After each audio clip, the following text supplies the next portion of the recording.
पुराने जमाने की बात है कि मुल्क फारिस पर एक बादशाह हुकूमत करता था। वो बहुत परेशान रहता था क्योंकि मुल्क में चोरी और डकैती आम हो चुकी थी। बेशुमार कोशिशों के बावजूद भी वो इस बुराई पर काबू नहीं पा रहा था। एक दिन बादशाह शदीद परेशानी के आलम में महल से निकलकर जंगल की तरफ चल पड़ा। वहां उसने देखा कि एक लकड़हारा निहायत मेहनत से लकड़ियां काट रहा है। लकड़हारा बादशाह को देखकर उसके करीब आया और अदब से अर्ज किया, बादशाह सलामत, आप किसी शाही सवारी में नहीं आए? बादशाह ने अपनी परेशानी की वजह बयान की।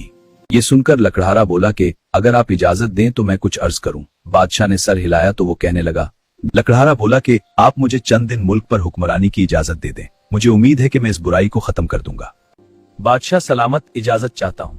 बादशाह ने हैरत के बावजूद उसे बखुशी इजाजत दे दी। उसने तख्त संभालते ही फौरन हुक्म जारी किया कि अगर मुल्क में किसी भी किस्म की चोरी हुई तो चोर का सर कलम कर दिया जाएगा और जो शख्स इसकी सिफारिश लेकर आएगा उसे भी फांसी दे दी जाएगी।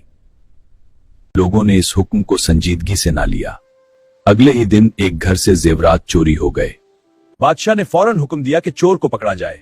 अगर तुम चोर को पकड़ने में नाकाम तो तुम्हें उसकी जगह फांसी दे दी जाएगी। कुछ दिनों की कोशिश के बाद सिपाही चोरों को पकड़ने में कामयाब हो गए और उन्हें जेल में डाल दिया गया। जो लकड़हारे बादशाह का बाप था के पास गए और दरखास्त की कि वो माफी की सिफारिश करें। वो कुछ लम्हे खामोश रहा, फिर संजीदगी से सर हिलाकर उनके साथ महल जाने पर राजी हो गया। जब लकड़हारे बादशाह ने अपने बाप को सिफारिशी के तौर पर देखा तो दरबार में आ गया, उन्हें भी जेल में डाल दिया जाए।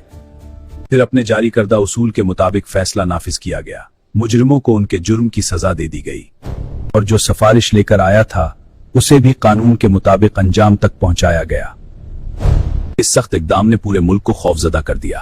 अब कोई शख्स रास्ते में पड़ी हुई चीज को भी हाथ लगाने की हिम्मत न करता। आहिस्ता आहिस्ता मुल्क से चोरियां मुकम्मल तौर पर खत्म हो गईं।